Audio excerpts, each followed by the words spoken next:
I'm a center of my parents' world. They turn my bedroom into every little boy's dream, with soccer balls, Lego sets, and Transformers everywhere. They even spend a fortune installing a bathtub for me because I love taking baths. They always tell my little brother, Jason Tucker, that he has to protect me for the rest of my life. But everything changes when I take him into a hot bath with me, and he accidentally chokes on water. Mommy loses it. She grabs me by the throat and screams, "We thought you'd learn to care for your brother after all the love we gave you. We never imagined you'd turn out to be so ungrateful and try to drown him." I shake my head frantically, but Mommy shoves me into the washing machine without hesitation. "You like taking baths, don't you? I'll give you a bath you'll never forget." Mommy and Daddy take Jason out to play, but they fail to realize that they have accidentally pressed the washing machine start button. The water keeps rising, but I can't climb out as I'm tangled up with the clothes. I struggle to open my eyes and see Mommy and Daddy returning. I don't want to take baths anymore. Can Mommy and Daddy stop being mad at me? The washing machine rumbled, and I frantically pounded on it, wanting to get out. "Mommy, Daddy, the washing machine started. Let me out." Water kept pouring in from the pipe, and I curled up inside the washing machine. It wasn't long before water had risen to my chest. I panicked and choked on water several times. But Mommy and Daddy just walked around holding Jason as he coughed.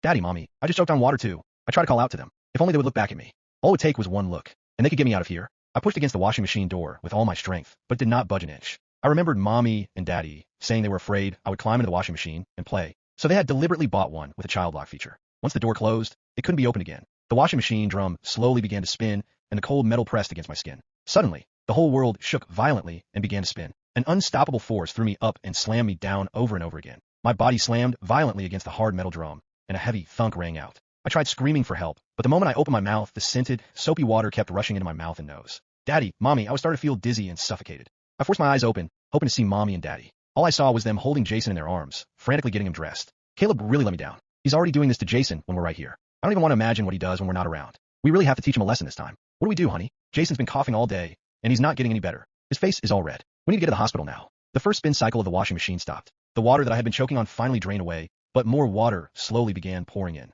Terrified, I used all my strength to pound on the washing machine. "Daddy, Mommy, please save me. I really can't take it anymore." Mommy froze while she was getting dressed and hurried over to me. "Mommy, please save me." Hope welled up within me. I knew Mommy only wanted to teach me a lesson. In the future, I would be more careful and never hurt Jason again. Mommy reached toward the washing machine, but she did not open the door. Instead, she stood nearby and pointed at me, disappointment written all over her face. "You still don't know what you did wrong, do you? And now you're taking your anger out on the washing machine. Caleb Tucker, your brother's only 2 years old. He had just learned to talk, and he already knew how to say your name. How could you bring yourself to hurt him? Stay in there and think about what you've done. We've been too good to you. That's why you become so spoiled and arrogant." I shook my head, crying. I could feel the water slowly running down my back. The first spin cycle had left me dizzy, but I forced myself to bang on the washing machine, trying to respond to Mommy.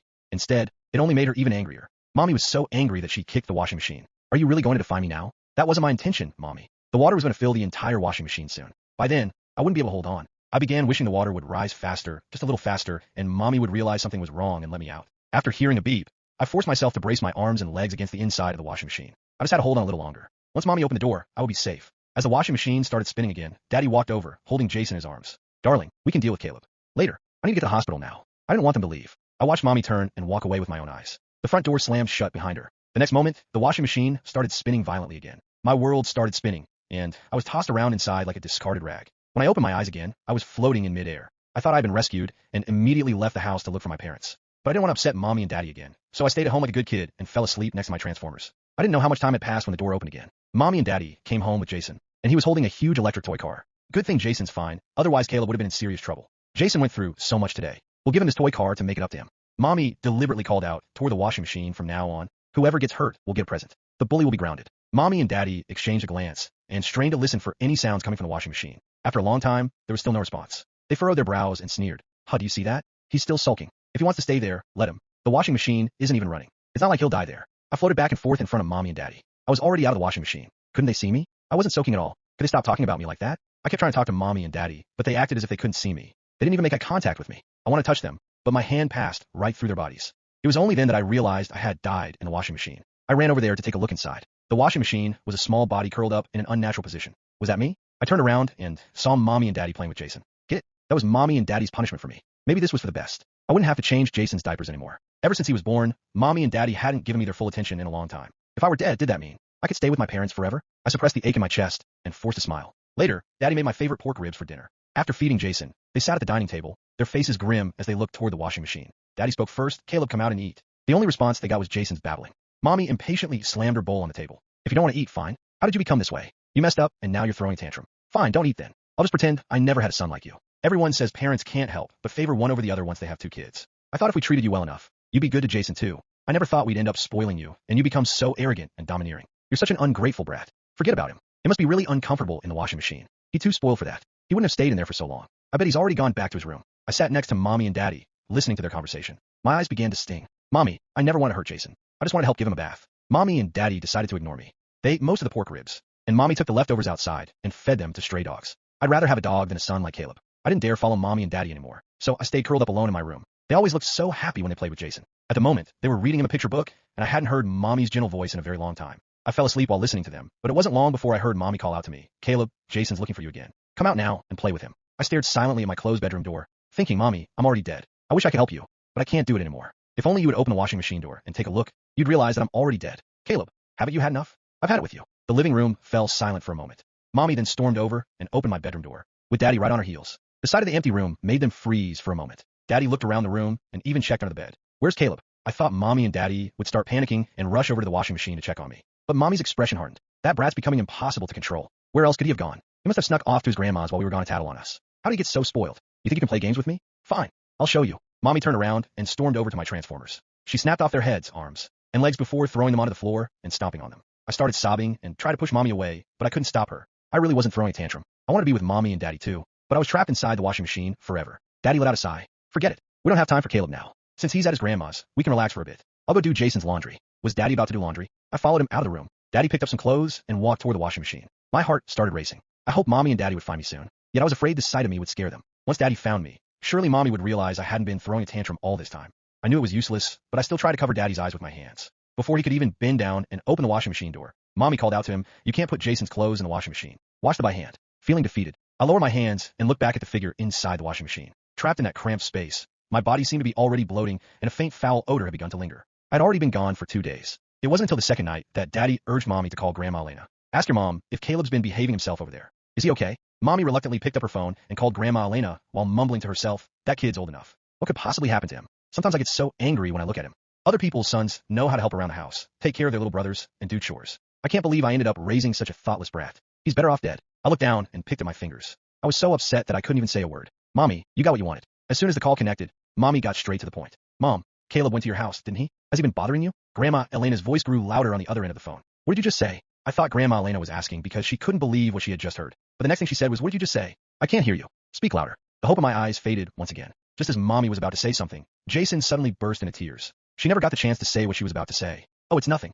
I need to check on Jason." Over the next few days, Mommy and Daddy made no effort to look for me again. Daddy went back to his normal work routine. Suddenly, Jason started spitting up his milk and refusing to eat. Grown terribly worried, Mommy rushed him to several hospitals, but nothing seemed to help. It wasn't until she heard that Miss Cahill knew a remarkably skilled doctor that she finally caught a glimmer of hope. He quickly gave Miss Cahill a call, her tone dripping with obvious flattery. "Hey Taylor, your son hasn't played with Caleb in a while. I'll bring Caleb over in a few days so they can play together." Those words sent a chill down my spine. I used to play with Kingsley, Miss Cahill's son, and he always bullied me. Kingsley used to hit me on the head with a chair and make me throw stones at kittens. I was so scared that I had nightmares for an entire month. Mommy and Daddy had always forbidden Kingsley from seeing me. She said Kingsley was a violent kid and had even seriously injured another kid's eyes before. Miss Cahill snorted on the other end of the phone. I thought Caleb didn't like playing with my son. Mommy became a little more deferential. "Taylor, I heard you know a brilliant doctor. My younger son has been refusing to eat lately. Could you take me to see him sometime when you're free? By then, I'll bring Caleb over too and let him play with your son. Our kids can keep each other company." My heart sank. How could Mommy put me at risk just to find a doctor for Jason? I was starting to wish I could leave this house, but I couldn't go anywhere. It was as if I was still bound to my parents. I kept hoping someone would find me soon. One day, my grandparents on both sides of the family suddenly came to our house. Just as my parents were getting ready to take Jason out, they were all carrying presents wrapped in my favorite color, purple. Were those presents all for me? I was a little excited, but Mommy frowned at the sight of those presents. "How many times do I have to tell you this? You have to treat both your grandsons equally. Why are all the presents for Caleb? Where are Jason's gifts? Jason may be young, but he's not stupid. You're going to hurt him if you keep this up. You can't play favorites with your grandchildren." Grandma Natasha brought in a chocolate cake, looking somewhat displeased. "Mom, how could you forget your oldest son's birthday? It's Caleb's birthday today." Of course, we only brought presents for him. I felt a warmth spread through me. Grandpa Owen, Grandma Natasha, Grandpa Justin, and Grandma Elena still remember my birthday. I was still loved after all. The chocolate cake was sweet and delicious, just the way I liked it. I circled around the chocolate cake and couldn't help rubbing my cheek against Grandma Natasha's arm. Grandma Natasha looked around the house. "Where's Caleb?" Mommy and Daddy froze for a moment, a flicker of embarrassment crossing their faces. They quickly turned to Grandma Elena. "Mom, we were just about to pick Caleb up from your place. Since you were coming over for his birthday, why didn't you bring him along?" Grandpa Justin and Grandma Elena frowned. "Did you two even drop Caleb off at our house? I think you two have been so busy that you lost track of things." With that, my grandparents took off their shoes and headed toward my room. "Where are you, Caleb? Come out, sweetheart. Look what I got you for your birthday." Mommy and Daddy exchanged a glance, standing frozen at the doorway. Grandma Natasha looked around the house, but still couldn't find me. Finally, she came out. Where's Caleb? When was the last time you saw him? Mommy and Daddy started trembling uncontrollably. Without a word, they found themselves looking toward the washing machine. Grandma Natasha followed their gaze. Her eyes landed on the washing machine. For several seconds, nobody moved. Then Grandma Elena's face drained of color. Why are you all staring at that? Mommy swallowed hard. It's nothing. Caleb isn't there. Grandma Natasha frowned. Then why are you looking at it? Daddy quickly stepped forward. We put some laundry in there earlier. Open it. The command was so sharp that Daddy froze. What? I said open the washing machine. Mommy immediately grabbed Grandma Natasha's arm. There's no need. Caleb probably went somewhere else. Grandpa Owen's expression darkened. Then open it and prove us wrong. Daddy reluctantly walked toward the machine. I floated beside him. My heart began pounding even though I no longer had a heartbeat. Please, please open it. Daddy reached for the handle. Before he could pull it, Grandma Elena suddenly screamed. Wait! Everyone turned toward her. She was staring at the washing machine door. There was something dark wedged against the glass. At first, nobody understood what they were seeing. Then Grandma Elena stumbled backward. That's the child's hand. Mommy's face turned white. No. Daddy grabbed the handle and yanked. It didn't open. He pulled harder. Nothing. Why isn't it opening? Grandpa Justin rushed over. Move. He tried opening it himself. Still nothing. Grandma Natasha began shaking. Get something. Break the door. Daddy ran into the kitchen and returned with a heavy metal tool. I watched them crowd around the washing machine. For the first time since my death, I felt something close to relief. They were going to find me. They were finally going to know. The metal struck the glass. Crack. Mommy screamed. Don't. Nobody listened. Another strike. Crack. The glass shattered. Grandpa Owen reached inside and pulled out the tangled clothes. Then he froze. A small body was curled beneath them. My body. The room became completely silent. Grandma Natasha covered her mouth. Grandpa Justin staggered backward. Grandma Elena let out a broken cry. Caleb. Mommy didn't move. Daddy didn't move. They simply stared. My body was pale and swollen. My little arms curled against my chest. The purple birthday shirt Grandma Natasha had bought me was still folded inside the room. My birthday. They had forgotten I was still in there. Mommy suddenly screamed. No, no, no, no. She dropped her knees. Caleb. She reached toward my body but stopped just before touching it. Her hands trembled violently. This isn't real. Daddy's face had gone completely gray. We thought he went to his grandmother's. Grandma Elena turned toward him. Her voice was trembling with rage. You thought. Daddy opened his mouth. No words came out. Mommy suddenly looked at the washing machine. I told him to stay in there. Her voice became smaller. I told him to think about what he'd done. Grandma Natasha stared at her. What did you just say? Mommy began crying. I didn't know it was running. You didn't check? No. You didn't open the door? No. You didn't even look? Mommy collapsed. I thought he was throwing a tantrum. Grandpa Owen's eyes filled with tears. How long? Daddy looked at the machine. I don't know. Grandma Elena screamed. How long? Daddy's voice broke. 5 days. Everyone froze. 5 days. I've been trapped in that machine for 5 days. My birthday had come and gone while I was lying there. Mommy covered her face. I called your mother. Grandma Elena stared at her. You called me asking whether Caleb was at my house. Yes. And when I couldn't hear you, you hung up? Mommy nodded. Grandma Elena slapped her. The sound echoed through the house. You didn't even say his name. Mommy sobbed. You told me he was old enough to take care of himself. Daddy sank onto the floor. I thought he was hiding. Grandpa Justin pointed toward my body. A 5-year-old child was hiding inside a washing machine. Daddy couldn't answer. Then Jason started crying. Everyone turned. The 2-year-old was standing near the sofa, clutching his toy car. He stared at my body. Then he pointed. Caleb. Mommy completely broke down. She crawled toward him and pulled him into her arms. Jason struggled against her. Caleb. He pointed again. Then he began crying harder. I floated beside him. I'm here, Jason.